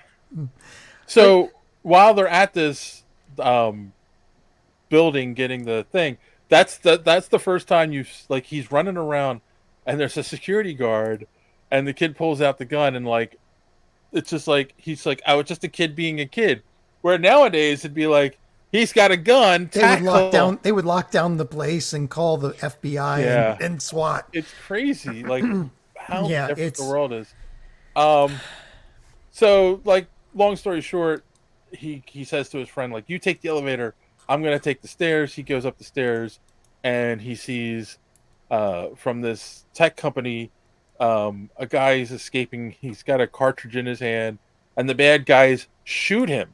And he gets killed, and he falls down the hallway, But before he, no, they shoot him. He's running in the hall. He finds the kid, hands him this. It's essentially an Atari 5200 cartridge, Cloak and Dagger, which is in the movie is a game. Cloak and Dagger is a game that they're playing. And they give it to the kid, and then they shoot the guy and he dies, and they start chasing him. Blah, blah, blah. Craziness ensues. The interesting thing about the game, I want to say this. I did some research. The game came out in the arcade. There was a Cloak and Dagger game, and that's what they're playing in the movie. It never came out for the 5200. It was supposed to. It was supposed to come out, but it never did. That goes to what Don was saying, that the game this movie came out during the crash, and it probably never made it. Right, that's so funny because I have friends who had the 5200, and like I loved it. It was great. It was a step up from the 2600, but like it like the game industry died, and then all of a sudden Nintendo came out. And it was like night and day, and everything was redone at that point. But yeah, like it never came out. But so all of the scenes you see them playing the game in the movie are actually. They took video of the arcade game and put it on the TV set, so it looked like he was playing it on the 5200. So yeah. Given the timing of the movie, that could have been a real prototype of the game on the 5200 that they played. Right. No, but I read on the trivia, like, no, it was just a port from the arcade game that they saved the video and then just played on the TV. So yeah. That's a shame, but but the whole premise of this is that the guy who got shot in the stairwell hands the kid a game, the cartridge, and in the cartridge is literally the plans for the SR-71 Blackbird. That cruises at 80,000 feet at a speed of 5 Mach. It's Mach 5. They don't know what's on the cartridge, but he takes it back to the video game store, and his friend opens it up and is like, hey, there's an extra chip in here that's like the store information that's not supposed to be in here. Like, this chip doesn't belong in here. So they decide to try to hack it to play the game, which... If you think about it realistically, that's the dumbest thing in the world. Like, why would you encode it so that you had to play the game to get the information? You just pull the chip out and put it in a computer and read it. But in 1984, like, no. That didn't really exist. But also in a kid's movie, like, you had to play the game and get to a certain score. We must sell more Ataris. We must sell more Ataris. Which, to this day, I wonder if they had successfully ported to the 5200, would that have been a feature of the game? If you got to that score, would it have unlocked, in those days? Most likely they would have done something special. Yeah. And funny that they used the SR-71 Blackbird because like that had been flying around since the 60s. 60s, yeah. But then again, like this is back before the internet. So most people didn't know what the Lockheed Martin SR-71 Blackbird was and what it could do, but it looks pretty damn futuristic for that time. Yes. So, it does. It's a lot smaller, though, because I recently, and that's one thing I actually appreciate about this movie. It was in San Antonio, Texas. And about a year ago, I actually had a vacation in San Antonio, Texas. So, like that river walk they were showing, the Alamo. And then, my sister-in-law, who I was staying with in San Antonio, I can't really say much other than she's a spy. And I just thought of that. That's funny. Anyway, but she took us onto the airbase there in San Antonio where they have an SR-71 or whatever, the Blackbird. And it's really smaller than I expected it to be, but still an awesome thing to see after all those years. I appreciate the San Antonio connection. Thrawn's got a good point here. One thing for sure is that we long for the time when getting through the airport was so easy. Oh, tell me about it. And kids running around, and they're just like, go over here. Back in the days where you could go meet somebody as they came off the plane instead of having, not being able to go anywhere unless you had a ticket. You're probably still smoking planes at this point. Oh, yeah. In '84. Oh yeah, in '84. Yeah, definitely. Yeah. Yeah. We'd only known that smoking was poisonous for 40 years at that point, so they still hadn't done anything about it. That was the height of Philip Morris making payments to Congress to keep it out, keep it legal. But yeah, so yeah, the kid gives it to Morris, Morris, not Philip Morris, the other Morris, the video game Morris. Yes, the friend, and he's the one who uncovers it. But at that point, hijinks ensue as the bad guys can truly try to kill the kid. And that's the thing. It's such. Oh, those guys were cold. Those guys were stone cold killers, man. They were. Except they had the aim of stormtroopers, though. Beyond that, killing that first doctor, I was gonna say, it's such an '80s movie. Like they killed the one guy who hides the information on the cartridge. They killed the friend, but he's just sitting there. Guy. They killed Morris, but he's just sitting there. It was like, so he was an easy shot. But they couldn't kill that one damn kid. But they couldn't kill the kid or the friend. It's interesting though, right? Because obviously through this whole thing, he's being chased by them, and he keeps seeing Jack Flack, and Jack Flack is like, "Oh, do this, do that," right? Mm-hmm. And like, it gives him ideas to get through it. One of the interesting scenes, and it's in the little clip I showed, where, this is kind of near the end of the movie, where Davey calls his dad at work, and he's at the payphone, and Jack pulls him out of the phone booth before the van hits. So it kind of like unreliable narrator. Unreliable narrator, right? Because like obviously he's just in a figment of his imagination. You wouldn't really do that. Because there's also the weird part at the end where he must say, he breaks that rule a couple of times in this movie. That's where the villain does kind of see him and shoots in his direction, and it's like, maybe there's a little more to Jack than we thought. Well, but that was the thing though. Like, how powerful can your imagination be? That the kid yelling for Jack to get down and not and not try to get shot made the other guy look over and think there was somebody actually there. Did he see him? Did he not see him? He shot at him enough times to where I know, don't know, man. But even Jack Flack said the guy didn't have enough imagination to see me. But then again, right. Why did he like you said? Why did he empty his clip into the wall? Right. So exactly. Yeah, like magazine. That's the weirdest. Yeah, that's right. Because that might be the weirdest part. Like, and there's the scene where the two guys are chasing him, and the main guy and one of the henchmen, and they do Jack had a name for it. Where like they get them separated down this tunnel, and he runs. Oh, this is the part where he's starting to coach. Yeah, Crossfire. This is the part. Okay, you're talking about the part where he starts to coach him and Davey into being a murderer. Well, I'm self-defense. I get that, but okay, yep, I'm with you.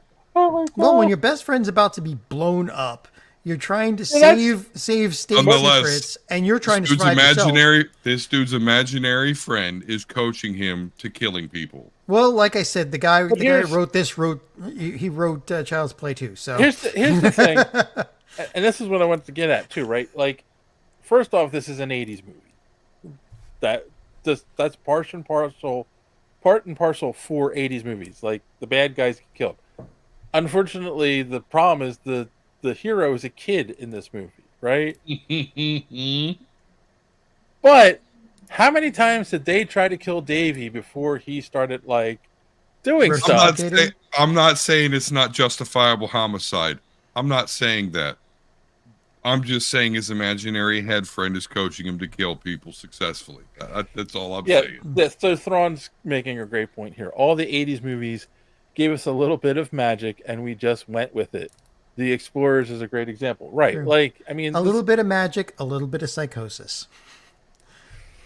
Sometimes a lot of psychosis. Sometimes a lot of psychosis, yes.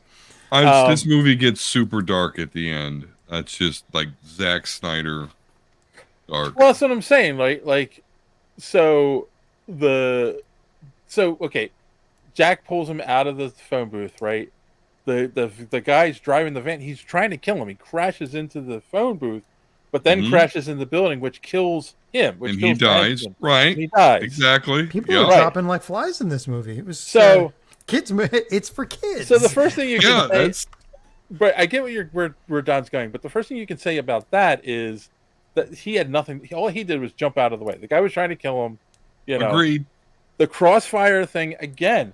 They're trying to kill him. He gets out of the way. They kill the one shoots the other. He drew fire from one and then ran past the other guy, which of course got that other guy riddled with bullets. Right, but also like he outruns bullets. The kid outruns the bullets until. Well, no, that was just stormtrooper aim. I mean, oh, why are you aiming? Either way, I'm with you. We killed thick muscle bound Will Ferrell first, right? By just a coincidence. And then now we've got to kill dollar store Ray Liotta, right, with the crossfire technique. Yeah. Right, he solid snaked his way into that. But then number 3 is straight pull the fucking trigger. Like, don't get me wrong, I get it. It's all self-defense, because he was even telling the dude, and I laughed, I don't want to shoot you. And the dude's like, well, I want to shoot you. Yeah, he starts monologuing, which is just great. Yeah. Well, that's also 80s. But yeah, I mean, and then oh wait, no, we can't go by. The thing is, he shoots him once. It's the first time the kid ever pulled a trigger. Shoots him, hits the guy, and then he goes into the water and he's dead. But we can't blow past this point. What was the guy saying to the kid? I'm going to shoot you in the kneecaps first, and it's going to be painful. Then I'm going to shoot you in the gut and watch it. Like this guy, like this is an 80s kids movie. But this guy is describing literally the worst places to hit somebody that they use to torture people. Yeah. To a kid. No wonder the kid pulled the trigger. I mean. And let's be honest, right? The kid has psychological problems from the beginning. Oh, he does, but now he's got a mountain of PTSD too. The kid just killed 3 people. He did, but let's not. So I found this to be a noteworthy. It was all in self-defense, but then how about this? Now, what about this message, guys? So as soon as he kills that dude, the third guy, the one that he actually pulled the trigger and killed, he stops believing in Jack Flack. Yeah. He lost his innocence. Yes. And then he forgot he no longer could see his imaginary friend.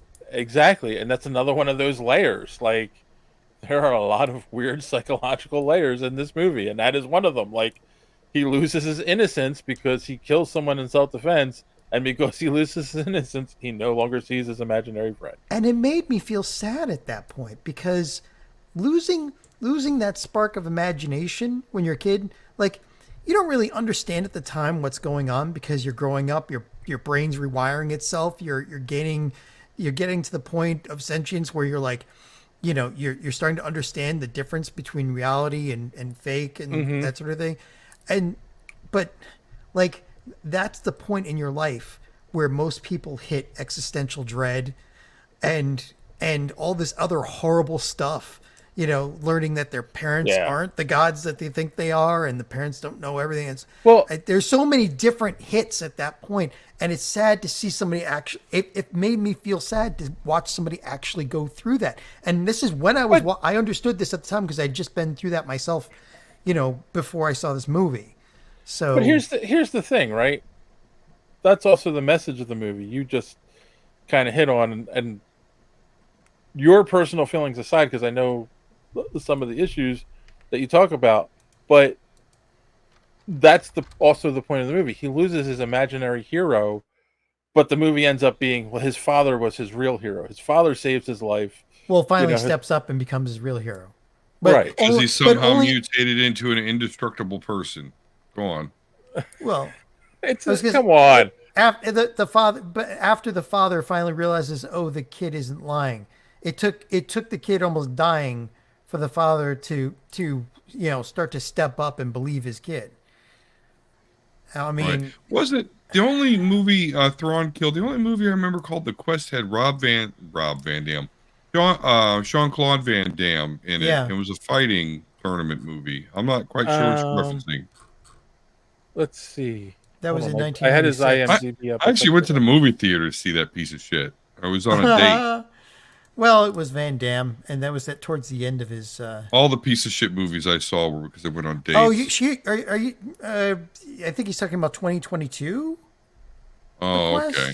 I don't know, but that's a Disney one. I have no idea what you're talking about, Ron. You're Yeah. gonna have to. Yeah, no, there's no. I'm on his wiki, and I'm looking at his filmography. He wasn't in something called The Quest. It's the kid. It's Elliot from E.T. The kid from this, and from. Flight of the Flight of the Navigator. Yeah. So, so then the other thing, real quick to talk about, are the other quote unquote villains, the spies of the movie, the old couple. Oh, that was Go ahead, Don. Go ahead, Don. It's so funny. I mean, I don't know if you guys want to start talking about the end of the movie, but but total, delta here is we've got this kid. He just killed 3 spies that were trying to kill him, self-defense. But this movie culminates in the death of 2 elderly people getting blown up on the plane. They were evil. They deserved it. They were evil. 3. They were the ones that were originally there to get the chip from the Cloak and Dagger game. But it was nice though that it came back around. And, they end up wanting to hijack a plane. And they're like, you get a pilot here in 3 minutes or we're going to kill this fucking kid. Oh, and who's there? His dad, who can at least taxi the plane down the runway because he's in the Air Force. So he does that. And it all culminates in his father being the hero, which, as we mentioned, Jack Flack already looked like his father. But now the real father of the movie, the guy that stepped up in real life, was his father. But yeah. The plane explodes, and his father walks out of that bitch like he's the T-1000 from Judgment Day. Like, okay, I will say this: he jumped out. It's easy enough to believe he was halfway out that hole. It's easy enough to believe he jumped out of it to like a minute after he dropped his son off. It's believable that he could have got out of that. Like that's not unbelievable. He was fitting through enough to put his son out. He could have fit through there and jumped out as well. You want to hear the dark theory about that ending? The dark theory about the ending is the father blew up, and now the kid's imaginary friend is his father.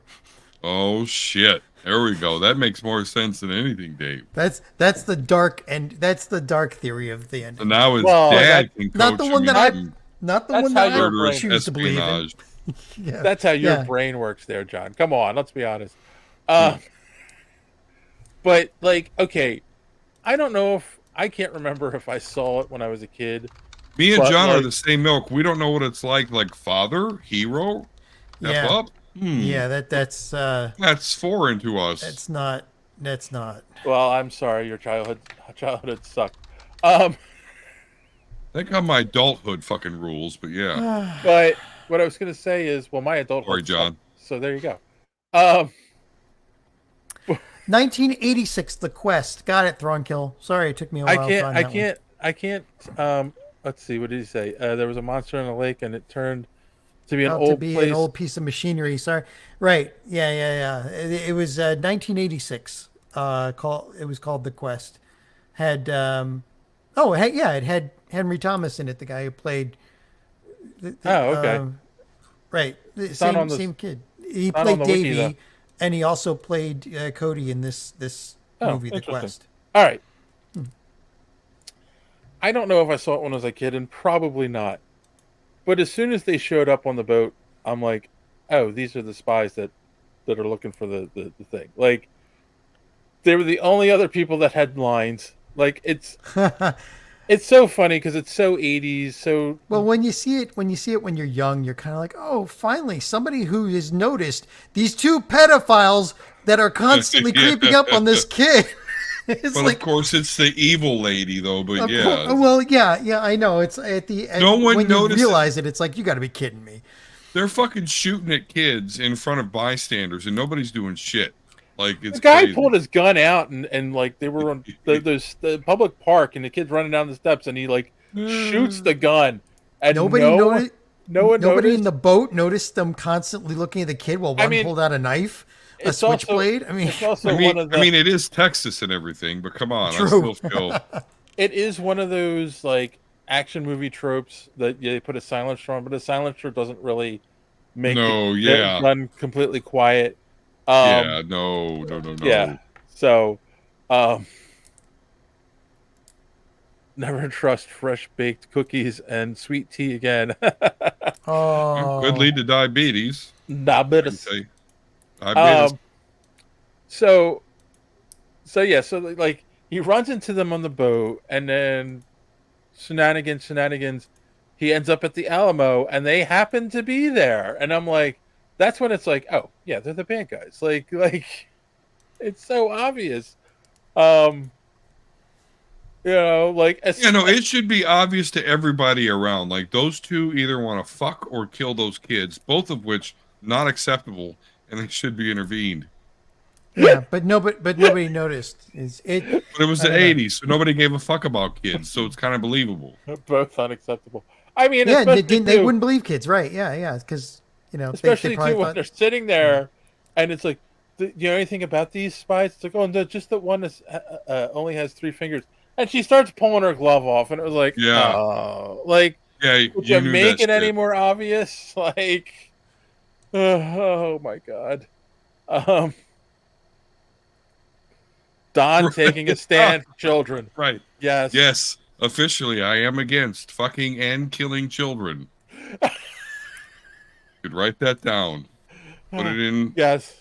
Stone. When it comes to pedophilia or killing children, we here at Superhero Speak say, "What are you doing?" We don't do that here. Fucking masterful, Dave. Absolutely. They might do it on other podcasts, but not this one. But not here at Superhero Speak. And then it was also like, it culminates into the airport. Everyone ends up at the airport at the end. Okay, like, fine. Davey ends up on the plane with the old people. Then his father comes in. But then it was like the other bad guys had planted the bomb in the walkie-talkie to kill the girl, which it's a little bit of overkill if you ask me. It's a lot of overkill. Well, again, these international incident. Yeah, these guys who are they're trying to run secrets for this international spy ring, and they're using a bomb that could take out, half a neighborhood.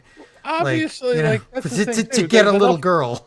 These guys were stone cold killers. Enough plastic explosive to blow up the plane the way it does by the end of the movie. It's like, and I get it, the jet fuel, but like, no. I was going to say part of it was the bomb. The other part is that if you shot any car in the 80s, it blew up.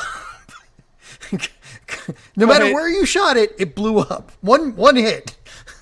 Like it was filled with methane. Yeah. Every car was made out of C4 back then. Like, it's in the kid opens up the walkie-talkie and sees it, and like they freak out, and like he pulls one wire, the kid pulls out one wire, and the timer stops for a second, and then starts back up again, and then they pull out one of the wires, and it stops for a second, and then goes up. But it was like they're international spies, and they don't know anything about. They've lived this long. They've been spies this long and got away with. And they don't know anything about disarming a bomb, and none of them thought about, well, wait, just throw it out the window. They were just runners. They were just information runners, though. Probably and murderers. And that bomb had heavy plot armor. Yeah. Heavy plot armor. The bad guys went on to chase John McClane around for the next 3 years. You're giving me the hiccups, So, yeah. Overall, I don't know how much more we can say about it. But overall, oh my God, I've got the hiccups. This is wonderful. I felt it held up, and it still gave me the same, feelings that it did back then. Why do I have the hiccups now? We need to scare you. I know. So, John, who's that behind you? Yeah, no, there's nobody. I'm it still gave me the same feels I got back then, which is, going through all of this stuff, and his his relationship with his father sucks, and his father isn't paying attention to him, and they're both damaged from losing the mom. Excuse me. Yeah, I know. I'm only here for your amusement. So yeah, I still like this movie. I still really like this movie. Okay. Don, you didn't care for it. No, I didn't. But again, I don't have any sort of nostalgia pull for it at all. Yeah. I can at least say back in 1984, yeah, this would have been, I would have been all about this movie probably. But just coming back to it now, yeah, I guess I could not suspend enough disbelief enough to enjoy. Other than like, I was really baffled when you're like, this is a kid's movie. I'm like, this is a fucking kid's movie. But I lived in 1984. I mean, I was 4 years old at the time. I lived through the 80s, so I get it. Like, they didn't give a fuck what we watched back then. Yeah, I mean, for me, it hit when I was a kid because I identified with the nerd aspect of it, and then it hits as an adult because of my personal losses and the things I've been through. I mean, yeah, my kids were older; they weren't little when they lost their mother, but still, they lost their mother and having to deal with that still. Like it all works for me. And again, I think Dabney Coleman did a great job as both the father and as the spy, and that holds up for me. It's a weird movie, and again, it is a weird movie, but start pulling apart the layers of this, and it's like you realize like it's actually kind of brilliant. And I think if they redid something like this today, they would explain it a little bit more. They'd smooth out some of those edges. I don't know if you could get away with as much today as you did back then on as much murder with bite. Like, you're definitely not going to have a kid running around with a realistic looking gun in a fucking bank. That kid's going to get fucking shot. Right. And then like, does an audience accept a kid killing people even in self-defense? Right. Like, in self-defense. Oh no, yes. Jack Flack, my imaginary spy friend, taught me how to do that. Yeah. But there's no physical media anymore, so it would have to be a cell phone now. Well, but on the other side, and something that Dave said brought this back that somebody wanted to talk about. This is a very original movie. It is. We don't get that kind of original movie anymore. Like I miss the 80s and 90s. Sorry for the hiccups, guys. 80s and 90s where they just threw anything at the wall, and we got all these different new genres and movies and stuff with interesting psychological takes and layers. Gene Simmons controls murderous spiders. Go. Yeah. Yeah. We would never get that now. It's kind of sad, really. Yeah. Yeah, well, I'll say that I think 2 out of 3 of us say if you haven't seen this movie before, go see it. We recommend. Go watch it. It's a fun little movie.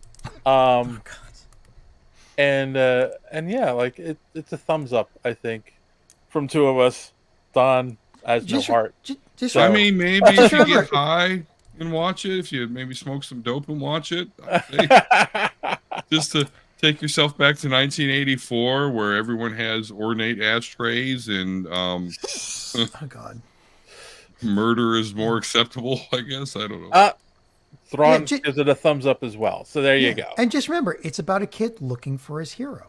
Yes. And what are we? And that's the thing. That's what the movie is at its core. And I think that's the thing people need to keep in mind. Is that what it's really about? It's a kid looking for a hero, and we don't get enough of that today. Yeah. All right. Well, let's wrap this one up. Let's go around. Did you learn anything this week, or do you have any recommendations? And if John, you can speak, you can go first. I know I have no idea where these hiccups came from, or I'm just enjoying this podcast tonight very much. My recommendation, thank you, Don, is now Godzilla -1.